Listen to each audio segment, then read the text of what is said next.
नमस्कार, news India देख रहे हैं आप। मैं हूं आपके साथ पूजा अग्रवाल। उत्तराखंड की खबरों में आप सभी का स्वागत है। शुरुआत बुलेटिन की खबरों के साथ करेंगे। उत्तराखंड में नए साल 2024 का आगाज बारिश और बर्फबारी के साथ होगा। मौसम विभाग ने 30 और 31 दिसंबर और 1 जनवरी को 5 पहाड़ी जिलों में बारिश और बर्फबारी की संभावना जताई है। इसी बीच आज प्रदेश के मैदानी क्षेत्रों में कोहरा छाया रहा।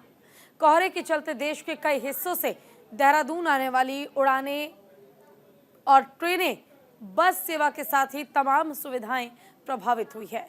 मौसम विभाग के कार्यवाहक निदेशक डॉक्टर रोहित थापलियाल ने बताया है कि उत्तराखंड में पश्चिमी विक्षोभ का असर 30 दिसंबर से दिखाई देगा, जो कि 1 जनवरी तक रहेगा और इसकी वजह से चमोली, उत्तरकाशी, रुद्रप्रयाग, बागेश्वर और पिथौरागढ़ जिले में हल्की बारिश की संभावना है। इन्हीं जिलों में 3000 मीटर से ज्यादा ऊंचाई वाले क्षेत्रों में बर्फबारी के भी आसार है।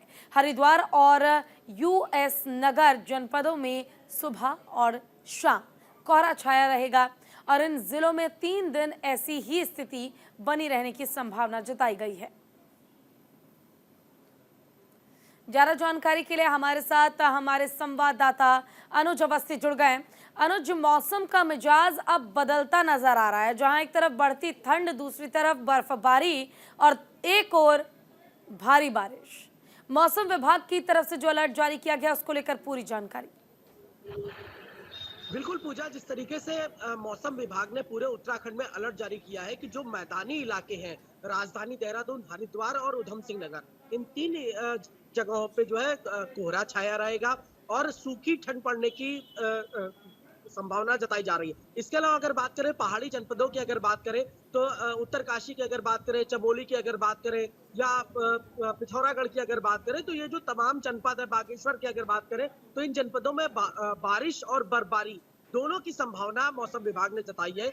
इसके अलावा पर्यटकों के लिए उनके चेहरे भी खिल सकते हैं, क्योंकि जो टूरिस्ट यहाँ उत्तराखंड आ रहे हैं नया साल मनाने को लेकर के, तो बर्फबारी देखने को मिल सकती है उनको, चाहे औली हो, चोपता हो, जैसे इलाके हैं वहां पे उनको बर्फबारी देखने को मिल सकती है। मसूरी की अगर बात करें तो कल देर रात जो मसूरी का तापमान रिकॉर्ड किया गया, -3 डिग्री सेल्सियस के रिकॉर्ड मसूरी का तापमान रिकॉर्ड किया गया। वहीं अगर धनौल्टी अगर बात करें तो वहां पर भी कोहरा छाया हुआ है, धुंध छाई हुई है। तो बारिश और बर्फबारी का अलर्ट जारी किया मौसम विभाग ने, और मौसम विभाग ने साफ तौर पे ये बोला है कि जो भी टूरिस्ट यहाँ पे आएंगे उनको थोड़ी सी दिक्कत जरूर हो सकती है, क्योंकि कोहरा है, धुंध है, आराम से आए, लेकिन पहाड़ों की अगर वो रुक करेंगे तो पहाड़ों पे उन्हें बर्फबारी का नजारा देखने को मिल सकता है। जी पूजा। बिल्कुल अनुज, देखिए क्योंकि लगातार ठंड जो है वो बढ़ती जा रही है और ऐसे में विजिबिलिटी लेवल जो है वो भी बहुत ज़्यादा कम हो गया है, तो क्या इसको लेकर भी प्रशासन की तरफ से विशेष व्यवस्थाएं की गई हैं ताकि जो सड़क दुर्घटनाएं हैं वो कम हो सके? क्योंकि पहाड़ी इलाका है, वहां पर एक तरफ कुआं भी है, दूसरी तरफ पहाड़ी भी है, लैंडस्लाइड भी होता है, तमाम ऐसी प्राकृतिक आपदाएं जो है वो हो सकती हैं, तो क्या इसको लेकर भी विशेष तैयारियां? बिल्कुल पूजा, जगह जगह पे जिस तरीके से नया साल मनाने के लिए टूरिस्ट उत्तराखंड आ रहे हैं, तो चाहे वो बाई रोड आए या बाई ट्रेन आए, दोनों तरीकों से प्रशासन लगातार वहां पे मुस्तैद है। मसूरी या नैनीताल या जो अन्य जगह है वहां पे जाने के लिए सबसे पहले पुलिस की चेकिंग हो रही है और गाड़ियों को लो बीम में चलाने की हिदायत दी जा रही है पुलिस के द्वारा। इसके अलावा अगर बात करें तो रात में सफर करने को लेकर के प्रशासन लगातार मना कर रहा है कि आप लोग रात में सफर ना करें, क्योंकि रात में कोहरा ज्यादा छाया रहता है या धुंध ज्यादा रहती है, तो जो विजिबिलिटी है वो सामने दिखती नहीं है, जिसके कारण हादसे होते हैं, पहाड़ी से हादसे होते हैं। तो प्रशासन लगातार जो टूरिस्ट है उनको इस बात को लेकर के आगाह कर रहा है कि आप दिन में सफर करें और जो आपका गंतव्य स्थान है, जहां आपकी होटल की बुकिंग्स है या आप जहां भी रुक रहे हैं, वहां पे आप सुरक्षित पहुंच सके और अपने नए साल को एंजॉय कर सके। तो टूरिस्टों के लिए भी है, बॉर्डर पे भी, बॉर्डर एरिया में भी जो दिल्ली से राजधानी देहरादून की तरफ लोग आ रहे हैं या दिल्ली से नैनीताल की तरफ जो टूरिस्ट आ रहे हैं, उनको बॉर्डर पे ही उनको बताया जा रहा है कि अगर आप हाई एल्टीट्यूड एरिया में जा रहे हैं तो थोड़ा सा संभल के जाएं, आराम से गाड़ी चलाएं, शराब पी के गाड़ी ना चलाएं। तो इस तरीके की हिदायत प्रशासन लगातार दे रहा है। बिल्कुल, देखिए और बर्फबारी के कारण फिसलन जो है सड़कों पर वो भी काफी ज्यादा बढ़ जाती है अनुज। ऐसे में बहुत जरूरी है कि जो लोग हैं वो वाकई सावधानी से ही अगर वहां जा रहे हैं तो सावधानी जरूर बरतें। आपका बहुत बहुत शुक्रिया तमाम जानकारी के लिए। 29 दिसंबर को लक्सर में आयोजित होने वाले विकसित भारत संकल्प यात्रा को सफल बनाने के लिए तैयारियां जोरों पर हैं। इसी को लेकर नगर पालिका परिसर में ट्रेनी आईएएस अधिकारी और प्रभारी वीडियो दीपक सेठ ने बीजेपी नेताओं और सरकारी विभागों के अधिकारियों की बैठक ली, जिसमें आयोजित होने वाले कार्यक्रमों को लेकर चर्चा की गई। इस मौके पर शिविर लगाकर लोगों की जन समस्याओं का निवारण भी किया जाएगा, जिसमें स्वास्थ्य विभाग के स्टॉल लगाए जाएंगे। वहीं विकास विभाग, राजस्व, बिजली, पुलिस और अन्य विभागों के स्टॉल भी लगाकर जन समस्याओं को सुलझाने की कोशिश की जाएगी।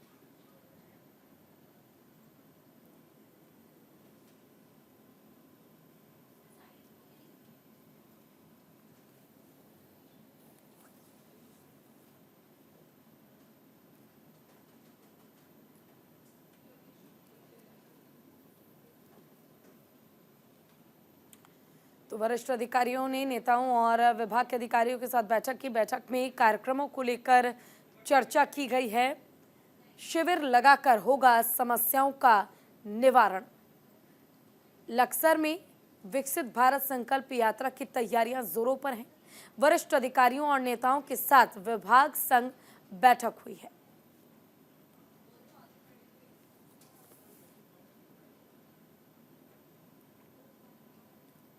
माननीय प्रधानमंत्री जी के द्वारा चलाए हुए विकसित संकल्प भारत यात्रा हमारे नगर पे आया है। इनका आईईसी वैन 29 को 29 को हमारा लक्सर का किराए पे रहे हुए बस स्टैंड पे आए हैं। आप सभी लोग उसको स्वागत है। और इसके बारे में हमने आज एक मीटिंग रखा था, सभी विभागों से और जनप्रतिनिधि धारों से भी आए थे ये लोग। आज तैयारी के बारे में ब्रीफिंग किया हुआ है और क्या क्या तरीके से हम फंक्शन में रहेगा और कौन हमारा अतिथि हो जाएगा इसके बारे में और बाकी सभी स्टॉलों के बारे में भी हमने जानकारी ली है। माननीय नए साल के अवसर पर राजाजी टाइगर रिजर्व और हरिद्वार वन प्रभाग अलर्ट मोड पर है। दोनों महकमे सीमावर्ती क्षेत्र में गश्त कर रहे हैं। आज लगभग 18 किलोमीटर की गश्त की गई, जिसमें वन कर्मियों ने जंगल के चप्पे चप्पे को खंगाला। वहीं नए साल के अवसर पर चीला और गोहरी क्षेत्र के रिसोर्ट कैंपिंग साइट पर विशेष मॉनिटरिंग भी की जाएगी। साथ ही हरिद्वार वन महकमा गंगा किनारे विशेष गश्ती दल बनाकर निगरानी कर रहा है। इसके अलावा नए साल पर हुड़दंगियों के खिलाफ वन महकमा सख्त कार्रवाई करने की तैयारी में है।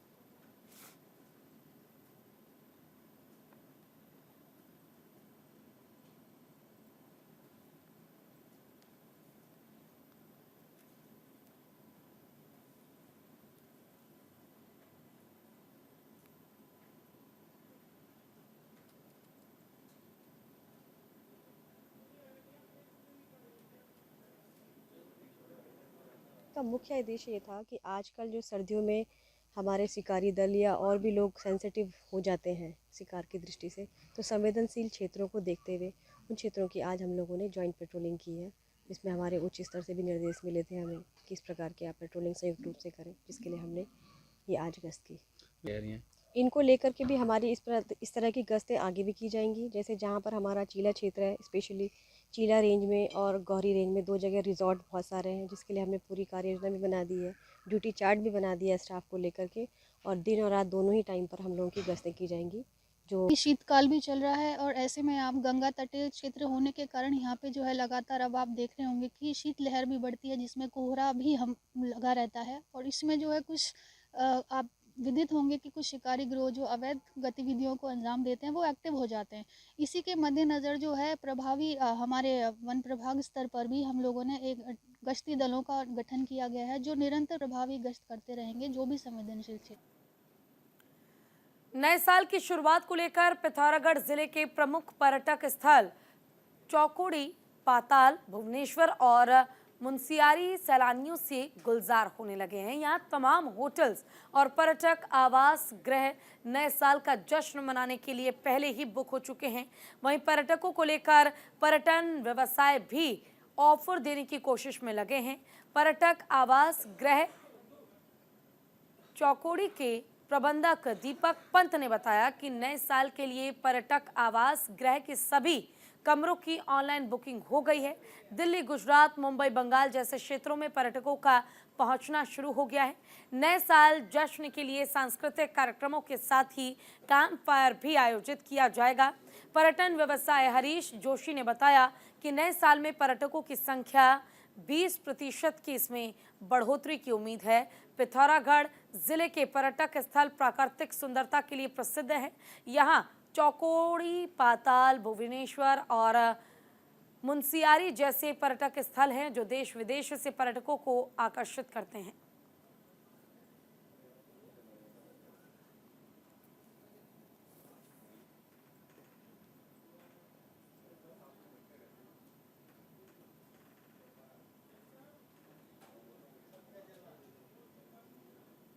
लक्सर में भारतीय किसान यूनियन वेलफेयर फाउंडेशन और कांग्रेस के कार्यकर्ताओं ने रेल विभाग पर लोको कॉलोनी के लोगों का रास्ता बंद करने का आरोप लगाते हुए तहसील मुख्यालय पर हंगामा कर एसडीएम को ज्ञापन सौंपा।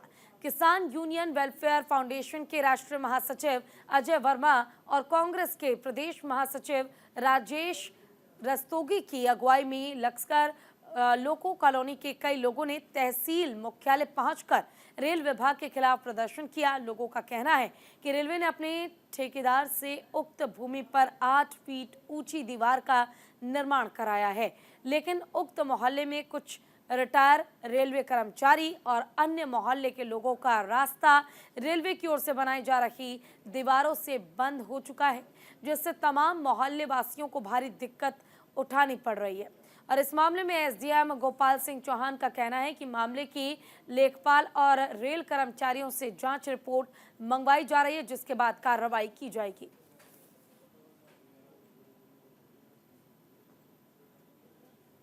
कल भी पटवारी को मौके पे भेजा था और आज भी मैंने पटवारी जी को बता दिया है, क्योंकि एक शिकायत भी आई, ज्ञापन भी आया है मेरे पास। और जो रेलवे के जो टेक्निकल लोग हैं उनको मैंने बुलाया है, मैं भी उसका निरीक्षण करूंगा। और अगर इनका वाकई में रास्ते बंद हो रहे होंगे, अगर इनका जो इमरजेंसी रूट होगा, चाहे वो एम्बुलेंस वाला हो या आने जाने का कोई रास्ता हो, तो उसके संबंध में वार्ता करें। वार्ड नंबर 6 में रेलवे कॉलोनी का एक प्लाट है 15 बीघे का। उस प्लाट के बीचों बीच एक शिवजी का मंदिर बना हुआ है और उस प्लाट के चारों तरफ रेल की लोहे की बाउंड्री हो रखी है। अब एक ठेकेदार जो अपना नाम नहीं बता रहा है, पता नहीं बता रहा है, रात दिन 8 फुट हाइट की 9 इंची ऊंचाई 9 इंची चिनाई में 8 फुट हाइट के ईंट की दीवार बना रहा है। अरे भाई तू कौन है, कहाँ से आया है, कोई सुनवाई नहीं है। कई घर ऐसे हैं जिनका आने जाने का कोई रास्ता है ही नहीं सिवाय उस प्लाट के अलावा, उसको भी बंद कर रहे हैं। लक्सर में राशन डीलरों ने 1 जनवरी से हड़ताल करने का ऐलान किया है। दरअसल राशन डीलरों का कहना है कि कोरोना काल में बांटे गए राशन का कमीशन और मानदेय की मांग को लेकर वो प्रदर्शन करेंगे और इस प्रदर्शन के दौरान राशन डीलरों ने प्रदेश भर में 1 जनवरी से राशन न उठाने की बात कही। साथ ही उन्होंने राशन वितरण करने से भी इनकार किया। इस बाबत फेडरेशन के जिलाध्यक्ष ने क्या कुछ कहा वो आपको सुनवाते हैं, सुनिए।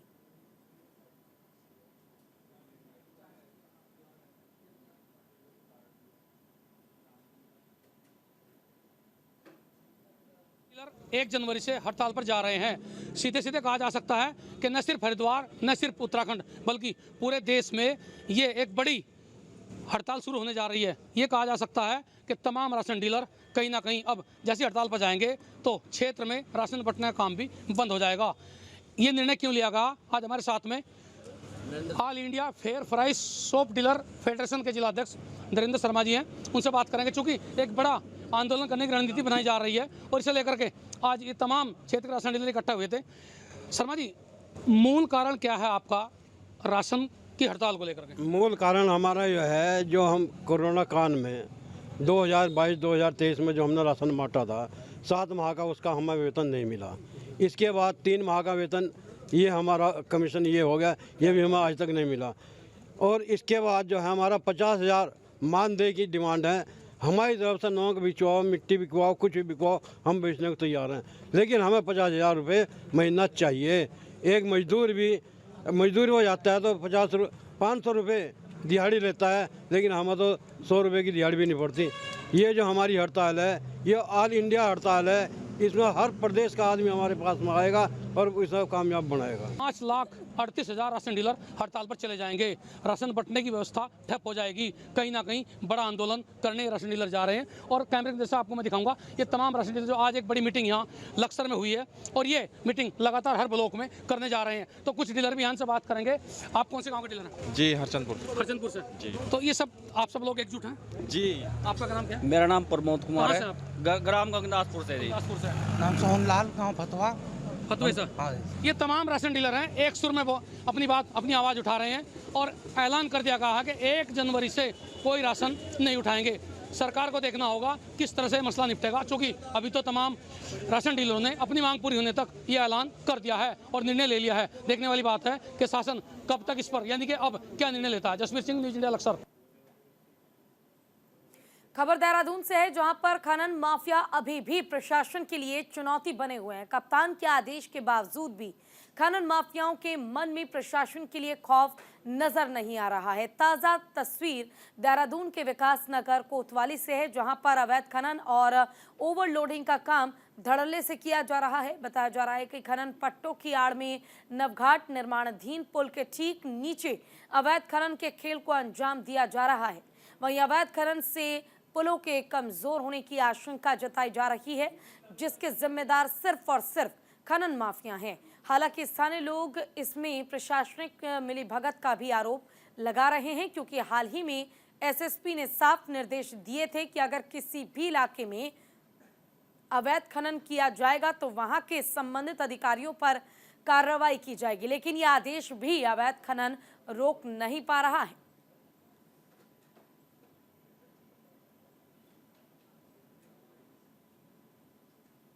सहयोग खनन विभाग की टीम के साथ सहयोग लिया जाता है और जहां भी शिकायत रहती है उस टीम के द्वारा किया जाता है।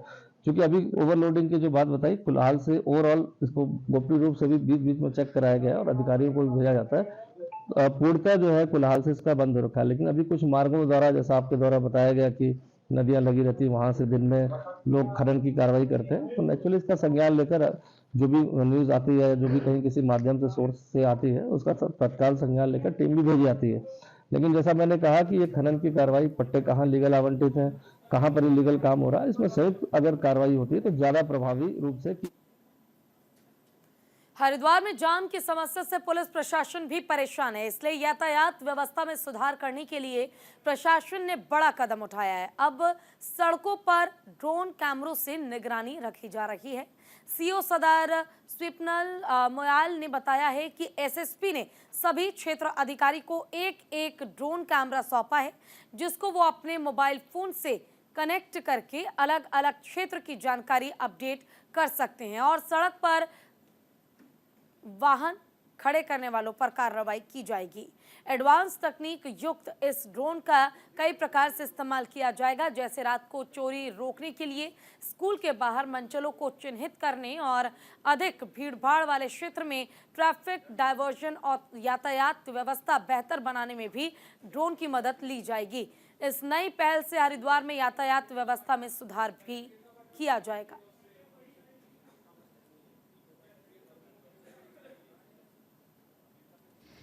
कप्तान साहब के नेतृत्व में एक नई पहल की है। इसमें हर सीओ को, जो सिटी के क्षेत्र के सीओज हैं, उनको एक ड्रोन अलॉट किया गया है।